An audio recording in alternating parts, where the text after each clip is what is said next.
I really thought that, Paul, one of the things that might be really interesting on this day is that we sort of,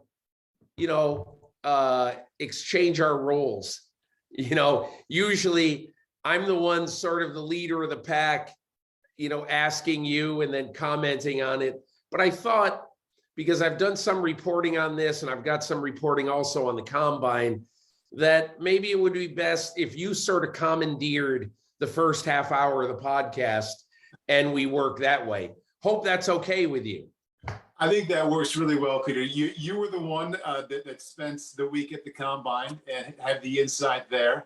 And I'm looking forward to hearing your insight on these two moves that just all of a sudden this afternoon kind of took over the running headline here for the offseason of the NFL. So I think it's a perfect day to do that. I'll get started. Let's back up a little bit here, Peter, and kind of give a little backstory of how the quarterback exclamation points and headlines that came out today, may have started, groundwork laid, not at the combine, but at the Senior Bowl back in January.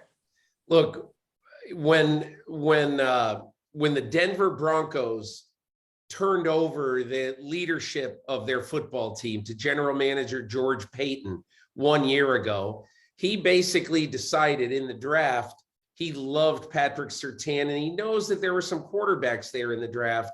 But his whole thing is, I love Surtain, we're going to take him.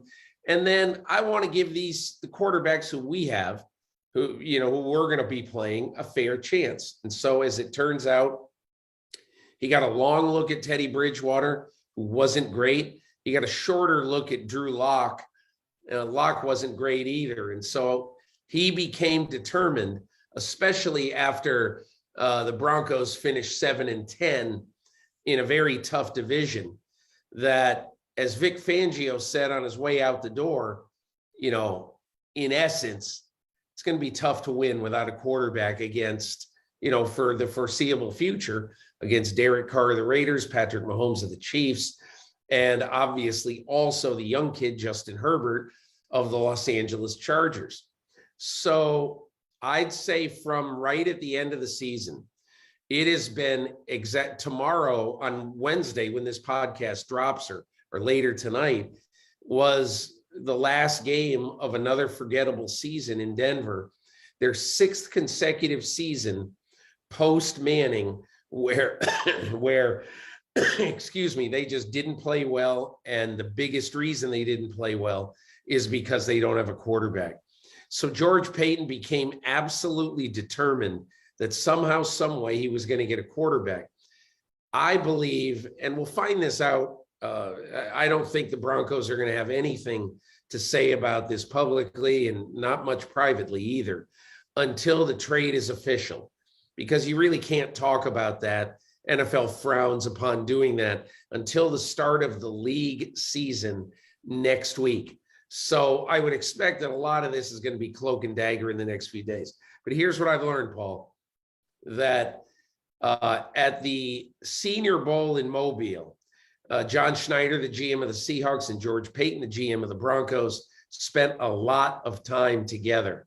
It's my belief that they did a lot of talking about if, and Schneider I believe that Schneider never said, we're definitely going to do this, but I think he listened. He understands that Russell Wilson is not entirely happy in Seattle. You can't tell by listening to him.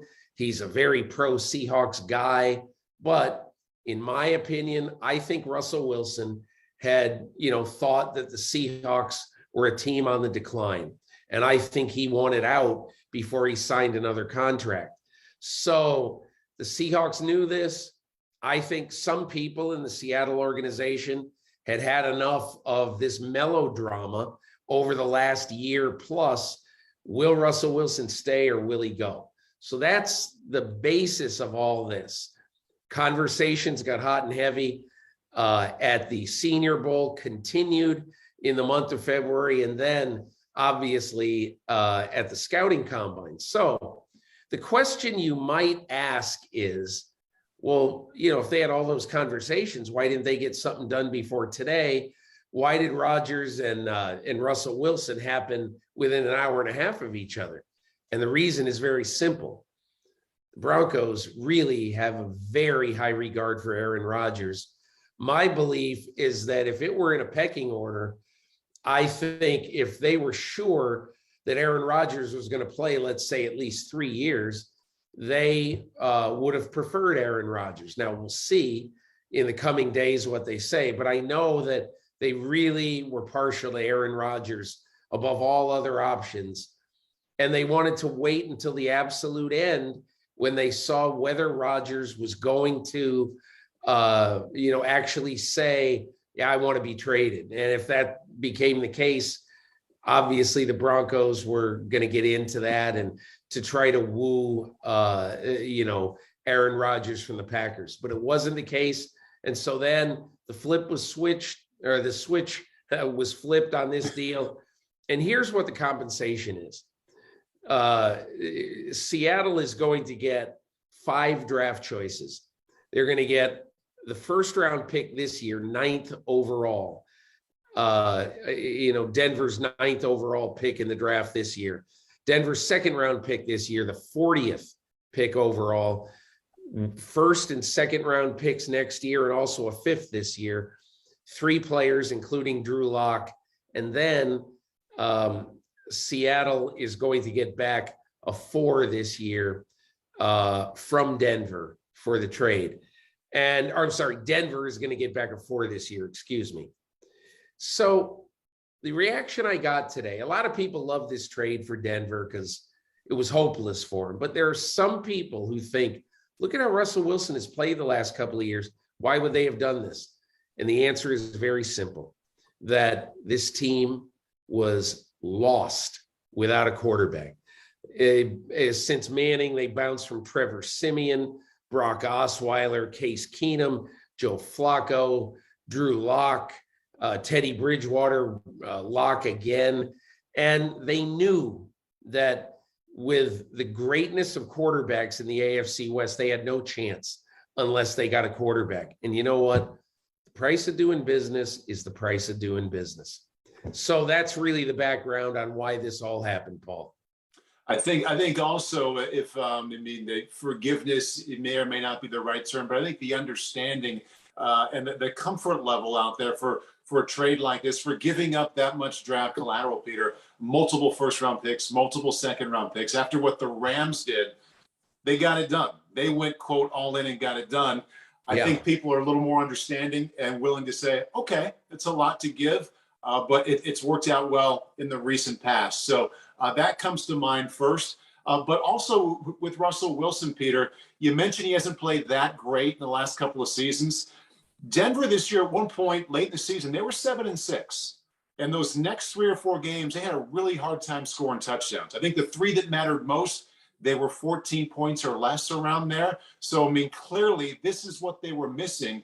And with one of the best 3 or 4 defenses in the league, they don't need MVP Russell Wilson. They need really good Russell Wilson to be 11-6 and get in and have a chance. But I don't think they need him to be one of the best 2 or 3 quarterbacks in the league. They just need him to be really good.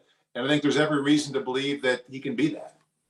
Look, in the last 30 games over the last 2 seasons, people complaining about this year and all that, and I get it.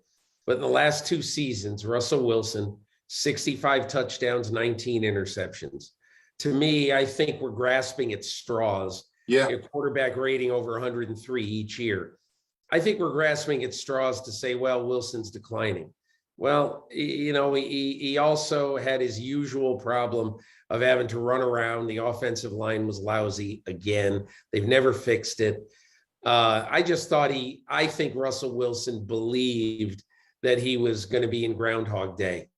And look, here's the thing about Denver for Russell Wilson, okay? He's going to have very good receivers, okay? He's going to have a good wide receiving crew. He walks into a better offensive line situation than he's had in a while, including a left tackle, Garrett Bowles, that will be better than anybody he's had since Russell Okung, who basically aged out on that offensive line. He's going to have an excellent young running back, and I think they've got a good defense, even though they lose Vic Fangio. Look, the Denver Broncos will contend for something next year. Maybe not a Super Bowl, but they will contend. And I'll also make one other prediction.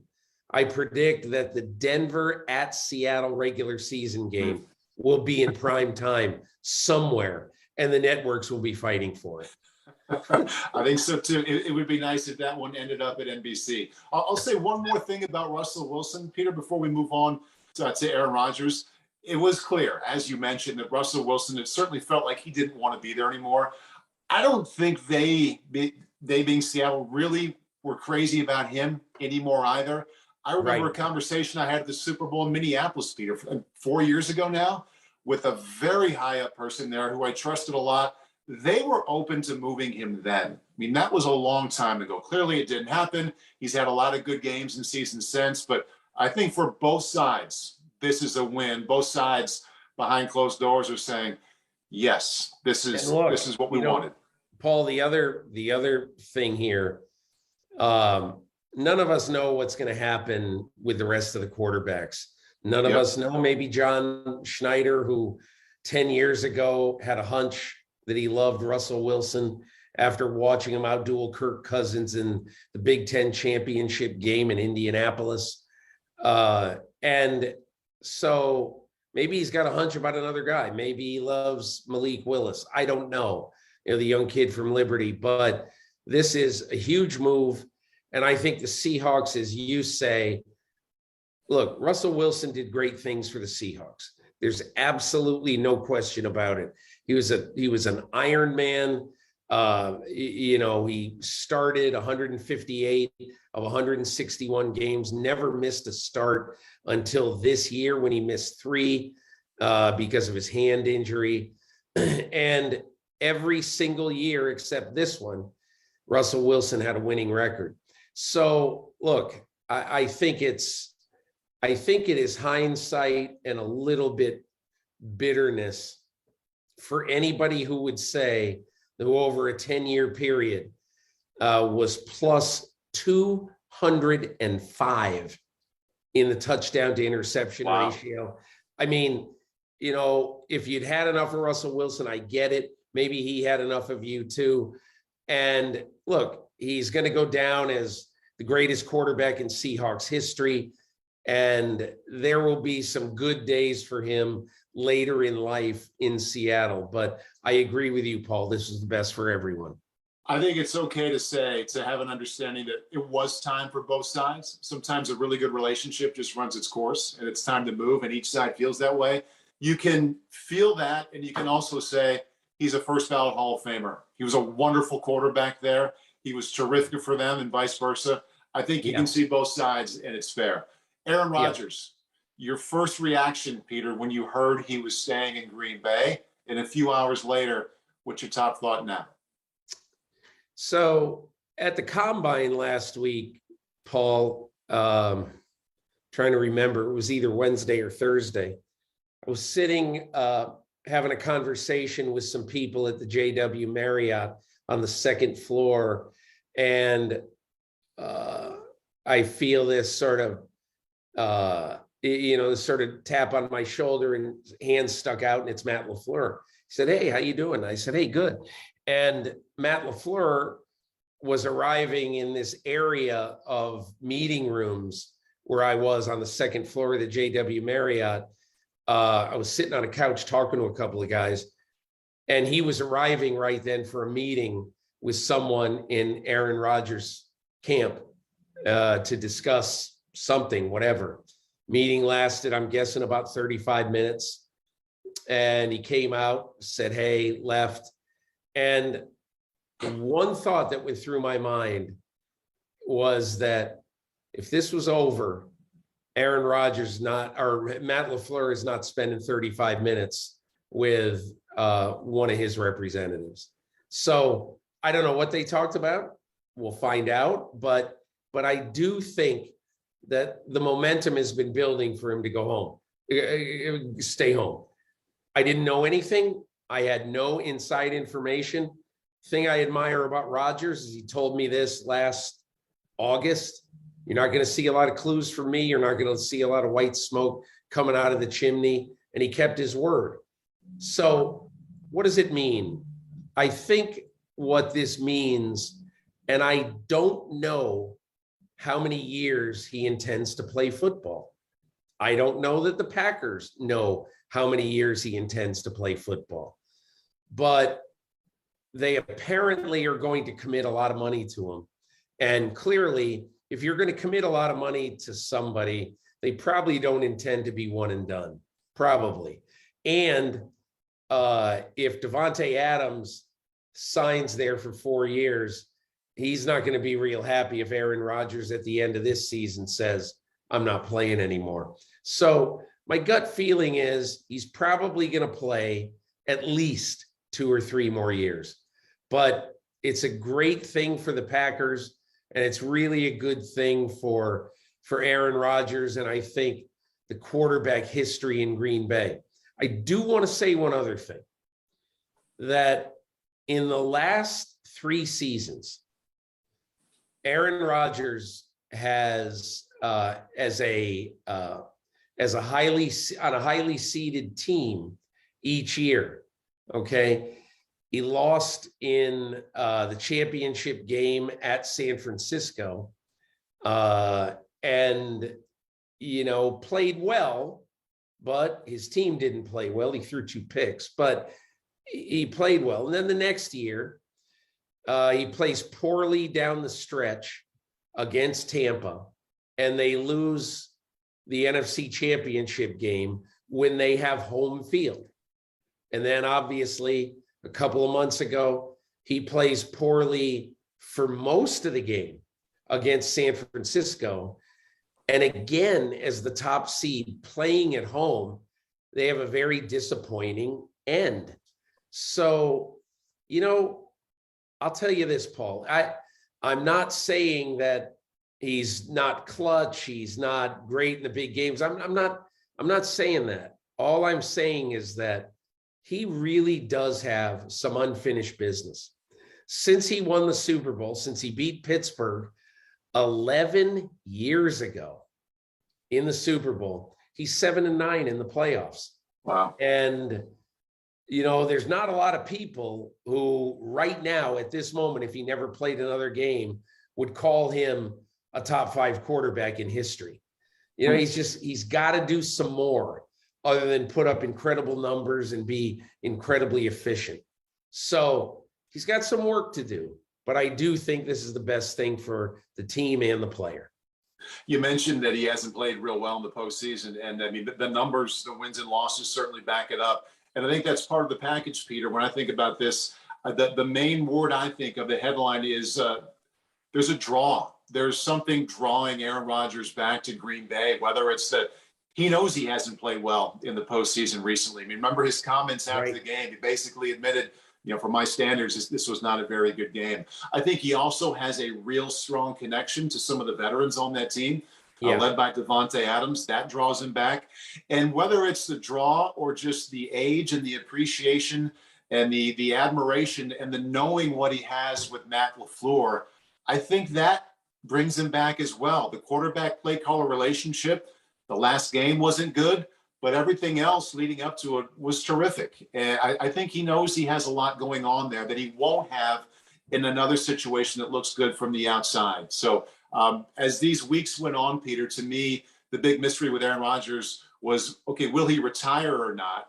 I thought all along, if he's going to come back and play, he's going to end up in Green Bay. And I think it's great for fans too. I mean, it's fun watching Matthew Stafford play somewhere else. It was fun watching Brady play somewhere else. Same with Wilson, but come on, 425 kicks, Sunday night, Lambeau, snow coming down, number 12 running out there. You want Rodgers for a couple more years at least. It's awesome stuff. So I would also, there's 2 other little, tributaries to this story. A lot of reaction from people about, hey, Rodgers is taking them as far as he can take them. And my feeling on that is that, look, the Green Bay Packers will be the favorite, will have the best odds of any team in football entering this season to win home field advantage in one of the 2 conferences. And, they got a fairly, relatively speaking, they're playing a lesser division. And next year they play the NFC East and AFC East. So that's not the toughest, the toughest 8 opponents out of your division. So that's one thing. And then the second thing, a lot of people really have a problem with how much money this is going to be against the cap. And I wanted to take a minute and explain something that Jason Fitzgerald, who runs overthecap.com, was telling me today, that probably, the salary cap this coming year is $208.2 million. He estimates next year it'll be about 230. And then the 2 years after that, 260 and then 280. So let's just take a middle year in this contract. Let's just assume, as has been reported in some areas, that it's a 4-year deal and it'll end up maybe averaging about 50 million. But whatever, Rodgers denied that, but we'll see. We'll see. The point is, teams have figured out that, for instance, you put on a year or 2 extra at the end of the contract that Rodgers absolutely won't play.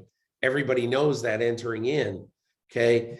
And that means you can prorate your bonus over the length of that contract. And also, you can put some money at the end of the contract and know that if Rodgers, let's say, plays 4 years, and I don't know if that's going to happen, but if he does, then you can spread some of the rest of the money, over the next year plus. And so I think if you look at this, he won't have a salary cap number of 50 million until at least the cap is around 260. And let's say that's an accurate figure. Then look at it honestly, okay? Can you not field a competitive team spending $210 million in 2 or 3 years? If you can't, you probably should get out of this line of business. And that's why I think a lot of the salary cap hubbub is probably not really true. I'm glad you brought that up, Peter, because people see the number 50 million, whether that's true or not. Let's say it's off by 10%. It's still a giant number. And people are wondering, okay, how is that possibly going to work? And I think those kind of explanations certainly help me. They're going to help a lot of fans out there too. So Russell Wilson, Aaron Rodgers come up middle afternoon and kind of change the scope of our conversation. I still would like to get to the combine a bit. Such a massive part of the calendar, Peter. I enjoyed your article. Part that made me smile, and I remember how these days go. You mentioned last Thursday, I think it was double-digit numbers when you met with head coaches, GMs, players, and those are just the meetings that you mentioned. There were probably some that you didn't mention as well. So of all the people that you got together with and spent time with in Indianapolis last week, what would you call your favorite interaction? What was really, really interesting, I thought, was spending a half hour with Ryan Poles, the new general manager of the Bears. One of the things I really enjoy about the Combine is meeting people you don't know. I've never spoken to Ryan Poles in my life. So I didn't know him. I heard good things about him. And what really, really impressed me is what a potentially innovative person he could be in this job. You know what he told me? He told me that last year he went and he made this happen himself. He went and spent some time with, and I'm going to have the title wrong. So I'll say a real advanced analytics guy who works for the New York Yankees. Spent a couple of days with him, kind of downloaded all his knowledge. And he said, I got some really good ideas about what works with modern players in all sports. And I thought it was really interesting and really telling that would be something to him that would be really, really important. So I was really impressed with him. And look, at the end of the 3+ days, I met or had chance meetings, with 38 people. And those are the kind of things that I just will think back and say, oh yeah, remember when, you were talking to Kevin O'Connell and he said this. So Right. Those are the kind of things that make the combine invaluable to me.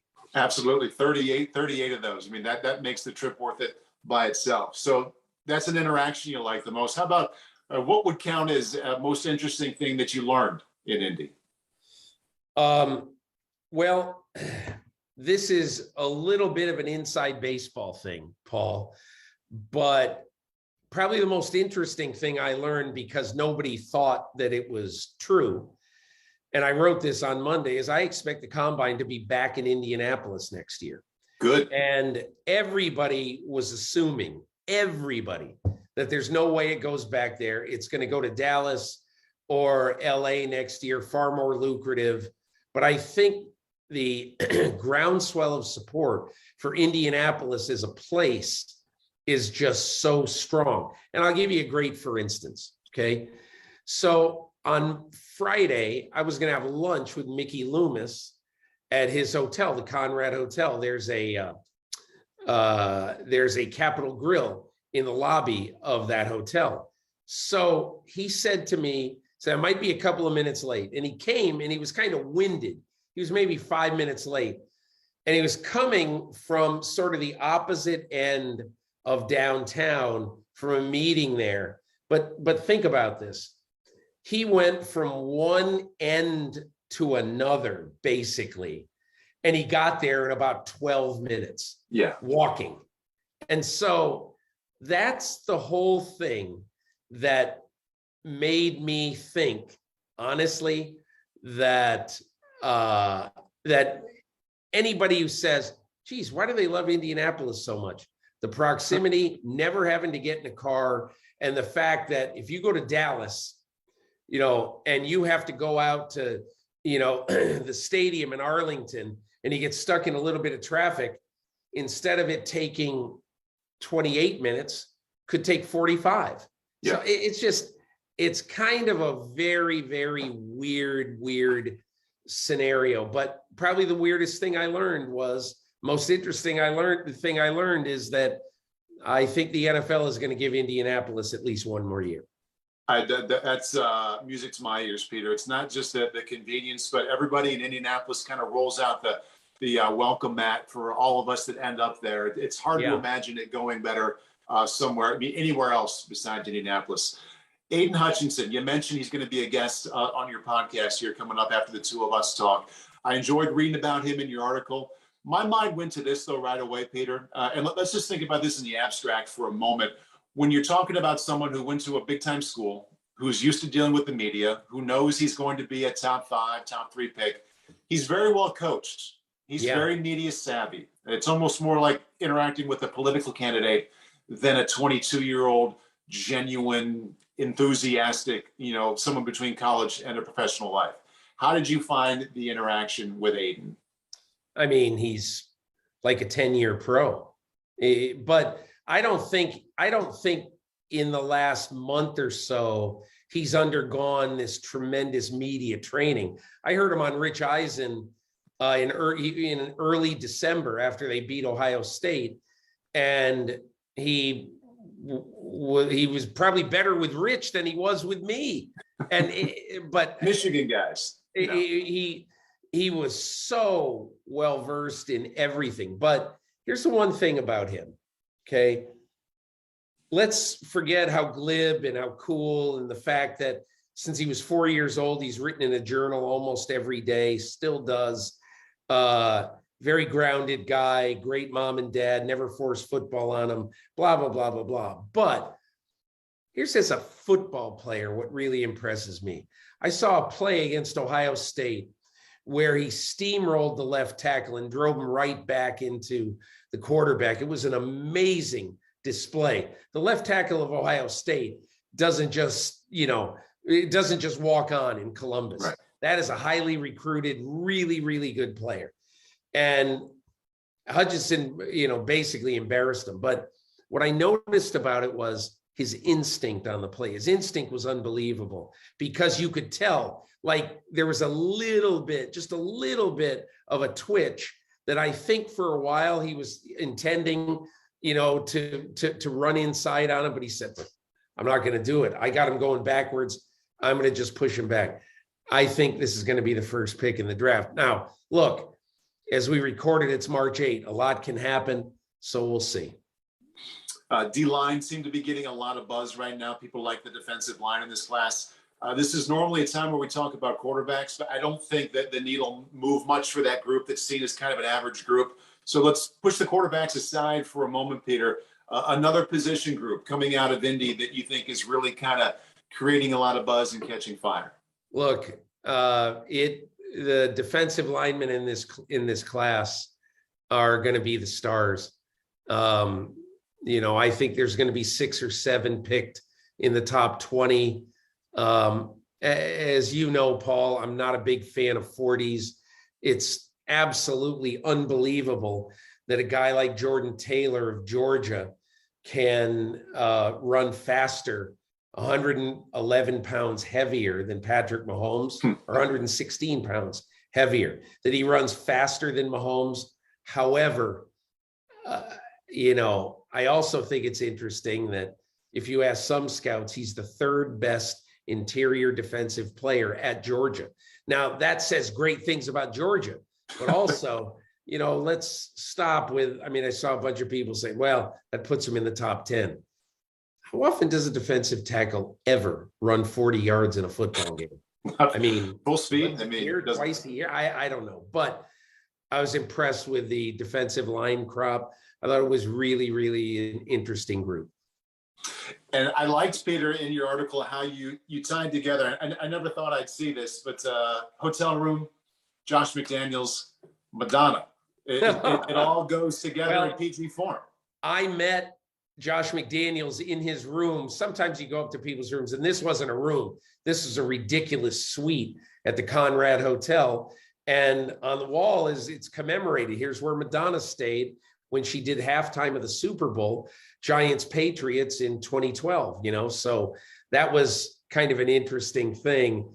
But Josh McDaniels, incredibly appreciative of his second chance, especially after what happened 4 years ago in Indianapolis. I'll be writing a good chunk next week in my column about McDaniels and why he took this job and why he thinks that he'll be a good fit with Mark Davis. And I also wondered this about Josh McDaniels, too, when I read about the two of you spending time together, Peter. Over 10 years ago, right after he got the job in Denver, I had an interaction with him that was set up by NFL Network. And I thought he went out of his way to make the entire thing difficult and unpleasant from beginning to end. And I'm sure he's matured.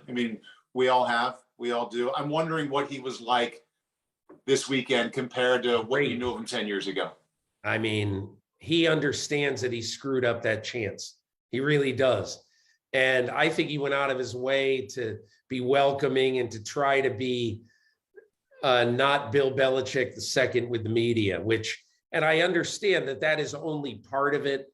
But what happens is I think he was very, very cognizant of wanting to portray a different person than the one he had the last time.